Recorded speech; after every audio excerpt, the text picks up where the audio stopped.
Okay, so you want to buy a cruise ship, design a big boat, fill it with tourists, charge them for drinks, watch the money come in. Simple enough. People have been doing this for decades. The industry made $71 billion in revenue in 2024 alone. Surely there's room for one more player. There is. There's always room. The question is whether you can survive long enough to enjoy it.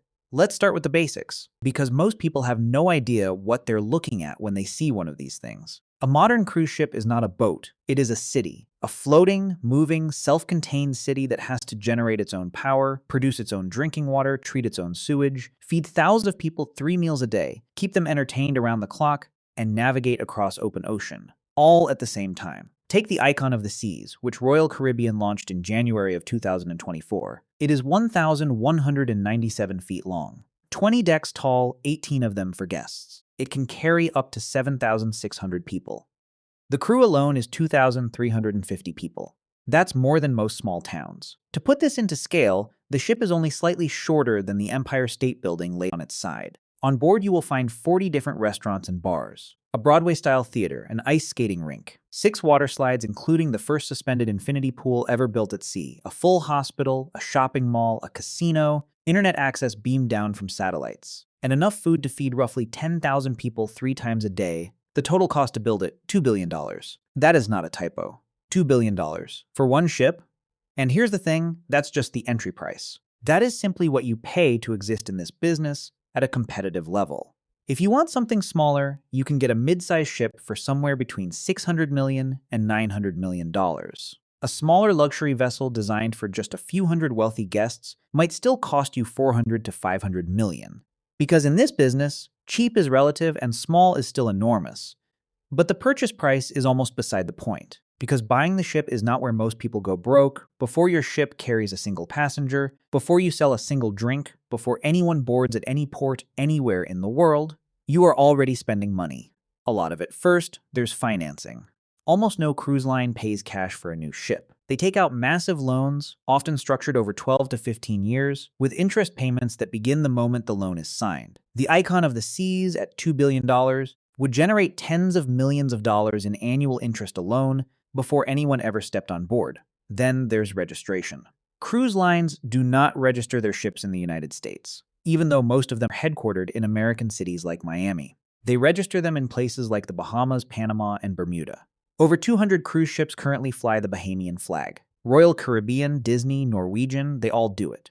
The reason is straightforward. Those countries charge far less in taxes and impose far fewer regulations. Registering under what the industry calls a flag of convenience saves cruise corporations millions of dollars annually, money that would otherwise go to the American government in the form of corporate taxes. The trade-off, as you'll discover later, is that when a crisis hits and you need government support, those governments are in no position to help you. There is also the matter of crew. A ship with 2,350 crew members has to pay all of them. The people who work in the engine room and the kitchens and the cabins, many of them come from the Philippines, Indonesia, and Eastern Europe. They work contracts of 8 to 10 months at a time, often with no days off, and they are paid wages that would be illegal in the United States, but are perfectly legal under the laws of whatever country the ship is registered in. Some entry-level crew members earn as little as $400 to $700 a month for 11-hour days, 7 days a week. This is not a secret. The Hustle, a financial publication, investigated this and published the numbers. The standard contract for a cleaner or dishwasher requires a mandatory 308 hours per month. That works out to roughly $1.62 to $2.27 per hour. This is how the economics work from the very beginning. The savings from registering in Nassau, Bahamas, instead of Miami, Florida, filter down through the entire cost structure. Less taxes paid, cheaper wages possible, lower regulatory burden overall. Now let's talk about the bill you receive every morning before breakfast. Royal Caribbean's own blog worked through the numbers in 2024. For a megaship like Icon of the Seas, at 250,000 gross tons, the estimated annual operating cost is roughly $355 million.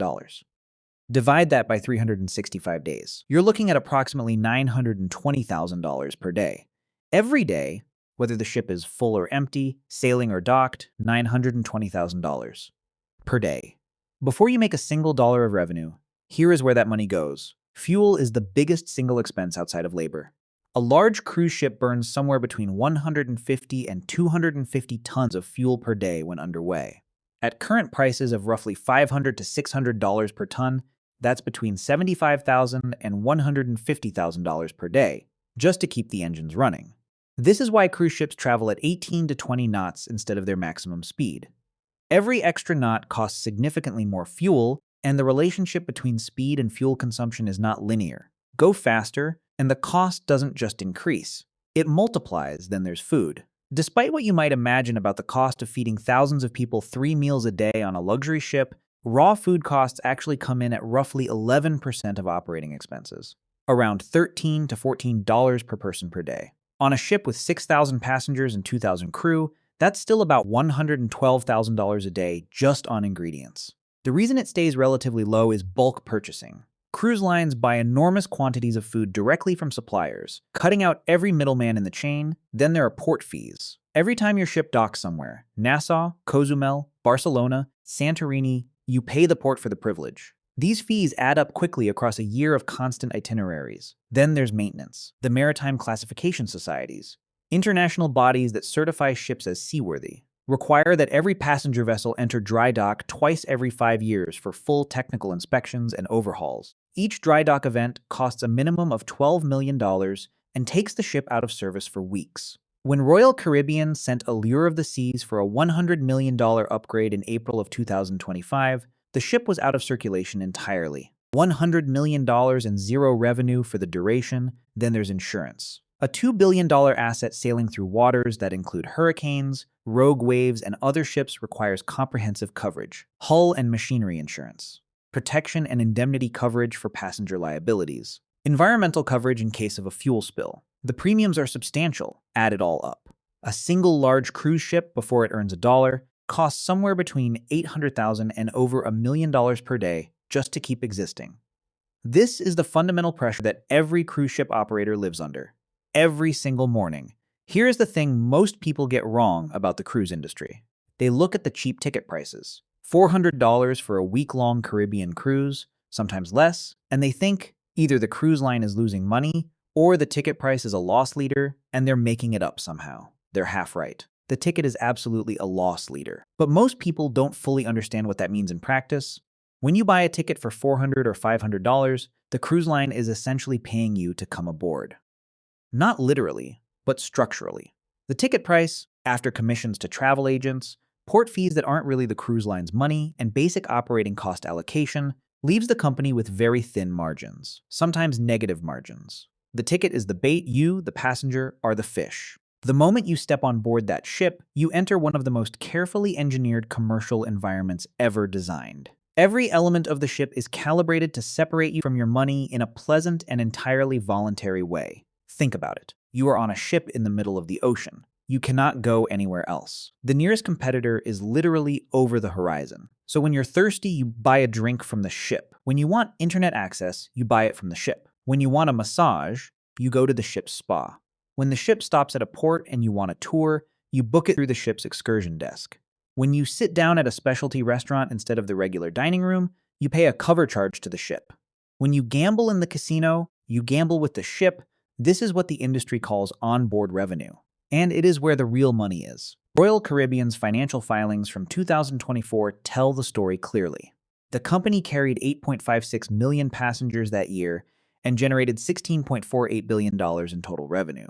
Of that, roughly 30%, or $4.3 billion, came not from ticket sales, but from things passengers bought once they were already on the ship. The margins on those purchases are extraordinary.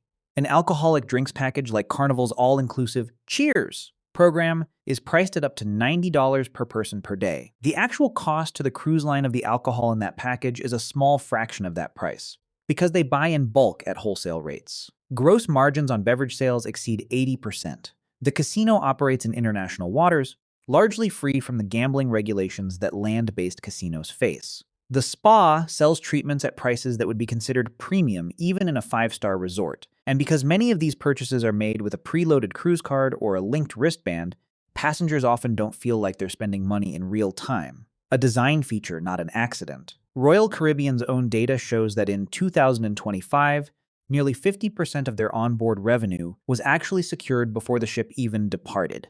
Passengers pre-purchasing drinks packages, dinner reservations, and shore excursion through the company's app. Guests who pre-booked through the app spent 2.5 times more than those who just walked on board and decided later. This is the machine. The ticket gets you on the ship. The ship turns you into a customer. A passenger who buys a $500 ticket and then spends $800 more on drinks, excursions, specialty dining, Wi-Fi, and the casino is worth $1,300 to the cruise line. More than double what the headline price suggested. And they know this. They have the data from millions of voyages. They know exactly how much the average passenger spent at the spa versus the casino versus the gift shop versus the bar. They design the ships around that data. The fact that the duty-free shops are placed near the exit to the gangway, that the casino is positioned in a high-traffic corridor, that the specialty restaurants are clustered near the main atrium, none of this is accidental. Here is the counterintuitive piece of all this. You would think that a bigger ship means more costs, more complexity, more things that can go wrong. And you'd be right, a bigger ship does cost more. But the cost per passenger goes down, sometimes dramatically, as the ship gets bigger. This is called economies of scale, and it is the single most important economic concept in understanding why the cruise industry keeps building ships that are larger than anything that came before them. Think about what stays the same regardless of whether you have 2,000 passengers or 6,000 passengers on board. You still have one bridge, one set of senior officers, one engine room, or in the case of modern megaships, a set of massive propulsion systems that don't triple in size just because the ship triples in capacity. You still have one theater company putting on shows every night, one kitchen management structure, one hull to paint, one set of port contracts. When you spread those fixed costs across 6,000 passengers instead of 2,000, the math changes completely. The cost per passenger per day drops significantly. That means you can charge less per ticket, attract more customers, and still make more money in total than a smaller operator could. The numbers from industry analysis back this up. A typical cruise ship, not a megaship, just a regular modern vessel, generates between $200 and $300 million in revenue per year, with net profit falling somewhere between $20 and $40 million depending on occupancy and routes. Royal Caribbean, by building ships like the Icon of the Seas that can accommodate over 7,000 guests at a time, is essentially printing money at scale. Their 2025 adjusted earnings were expected to reach somewhere between $14 and $15 per share, a profit level that most industries would envy. But that scale comes with a cost. Not a financial cost, a structural vulnerability. On February 10, 2013, the Carnival Triumph set sail from Galveston, Texas, on a 4-day trip to Cozumel, Mexico. 4 days later, everything went wrong. A fire broke out in the ship's aft engine room, traced to a fuel leak from one of the diesel generators. The fire was automatically extinguished and there were no fatalities. But the damage to the ship's electrical cabling was catastrophic. Total loss of power. The HVAC system stopped. The refrigeration stopped. And most notoriously, the vacuum system that operated all of the ship's toilets stopped. Over 4,200 passengers and crew were left adrift in the Gulf of Mexico. The toilets overflowed. Sewage backed up into hallways. Passengers described raw waste in biohazard bags piling up outside cabin doors. People slept on deck to escape the heat and the smell. One passenger later told NBC News the conditions felt primitive. Others compared the smell to a zoo. 4 tugboats eventually towed the ship to Mobile, Alabama. It took 5 days. What came out in the subsequent investigations was perhaps more damaging than the incident itself. Carnival's own maintenance records showed that the diesel generator responsible for the fire had been overdue for maintenance for more than a year before the voyage.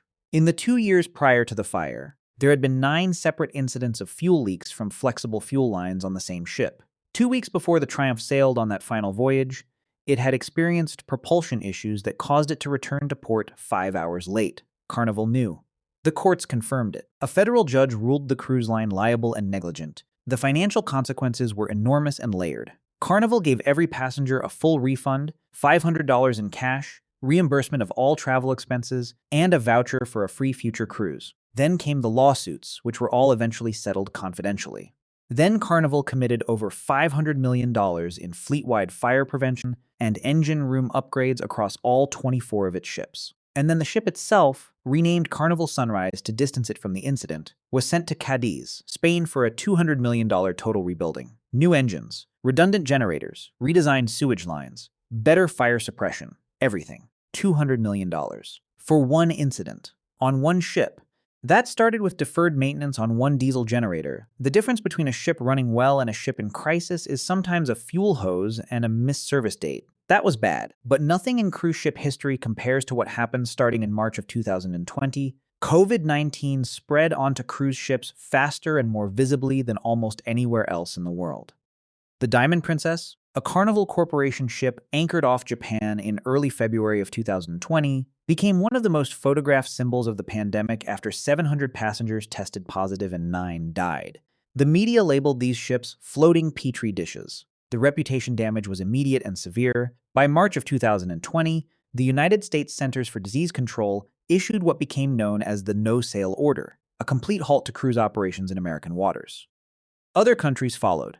Within weeks, the entire global cruise fleet was idle, 100 ships, sitting in ports and anchorages around the world, going nowhere, carrying nobody, costing money every single day. This is the number that explains the structural danger of the cruise ship business model. Carnival Corporation, the world's largest cruise company, which had generated $20.8 billion in revenue in 2019, roughly $57 million per day, was now burning through $650 million per month with almost no revenue coming in. $650 million a month. With no passengers, because the costs don't stop when the ship stops. The ship still needs fuel to maintain basic systems. It needs a skeleton crew to keep the engines and sanitation systems from degrading. It needs insurance. It needs to make debt payments. And it has contractual obligations that don't simply pause because there's a pandemic.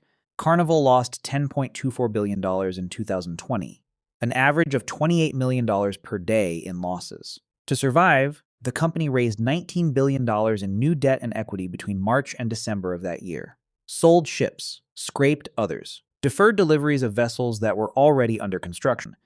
By 2023, Carnival's total debt had climbed to $32 billion, compared to around $12 billion before the pandemic. Even by 2025, with profitability recovered and the company posting record earnings, the debt load still stood at $26.8 billion. Interest expense alone consumed $1.35 billion in fiscal 2025, 6 times the $206 million they were paying in interest back in 2019. 6 times the interest. On profits that were admittedly also much larger, but the vulnerability is structural. A single bad year, another pandemic, another shock to consumer travel, and that debt becomes a death sentence. The cruise industry came back from COVID. Royal Caribbean posted $4.3 billion in profit in 2025. Norwegian, Carnival, all recovering, all posting record bookings. But the shadow of that debt and the memory of that near collapse sits underneath every earnings report. Now let's talk about the actual math, because that's the only thing that matters here. The good year, your ship carries 6,000 passengers at 108% of capacity, which sounds impossible but is how the industry works, because some cabins hold more than 2 people. Average ticket revenue of roughly $1,344 per passenger. That gets you to $8 million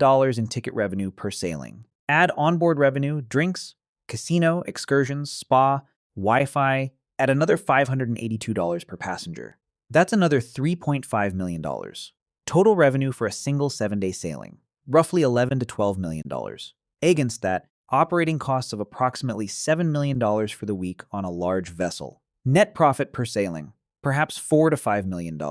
Run 50 sailings a year, and you're looking at net income of $200 to $250 million per ship before interest payments and corporate overhead. A cruise ship typically generates $200 to $300 million in revenue per year, with profits falling somewhere between $20 million and $40 million annually, depending on size and itinerary.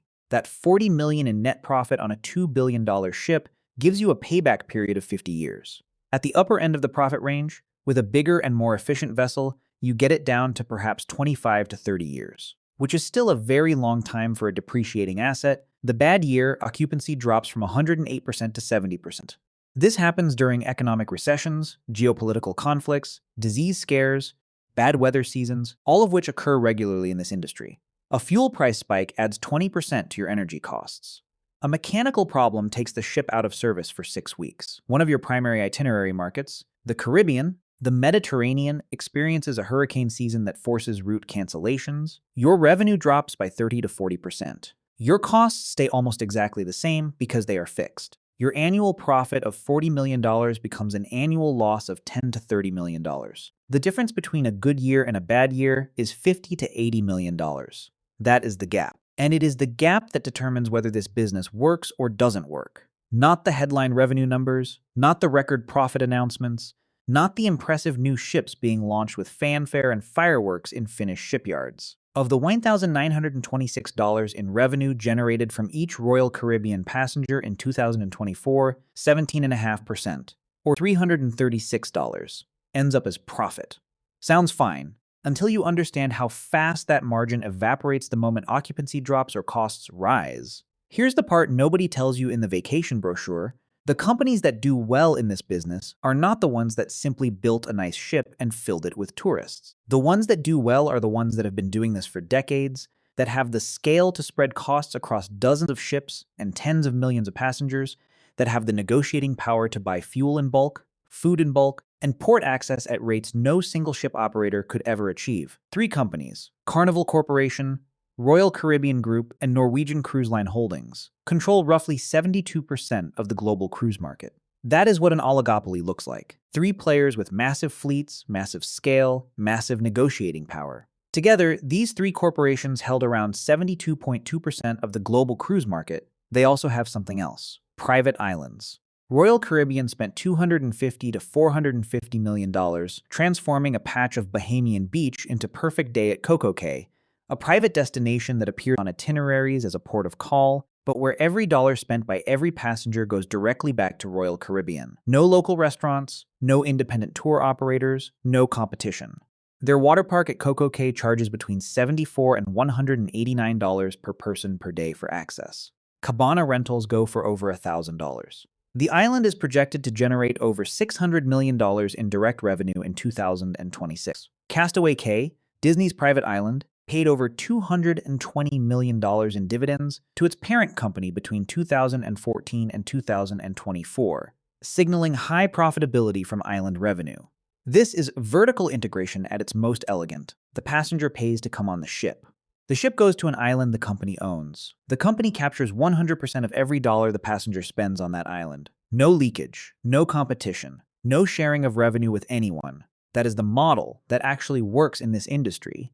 The cruise ship industry generated $71 billion globally in 2024. It will generate roughly $78 billion in 2026, according to projections. The ships keep getting bigger, the private islands keep getting more elaborate, the onboard upsell mechanisms keep getting more sophisticated, and every voyage is still a gamble. Fill the cabins, sell the drinks, keep the engines running, avoid the storms, pray there's no pandemic, and you can make extraordinary amounts of money from one of the most expensive business models ever invented. Leave those cabins empty for long enough, and the ship doesn't just stop making money. It starts eating it. The next time you see one of these ships, a floating city, a billion-dollar moving hotel, sailing past the horizon, understand what you're actually looking at. You're looking at a machine designed to convert your vacation into revenue, your captivity into profit, and your relaxation into someone else's balance sheet. The house always wins. They just built the entire house, moved it out to sea, and made sure you couldn't leave.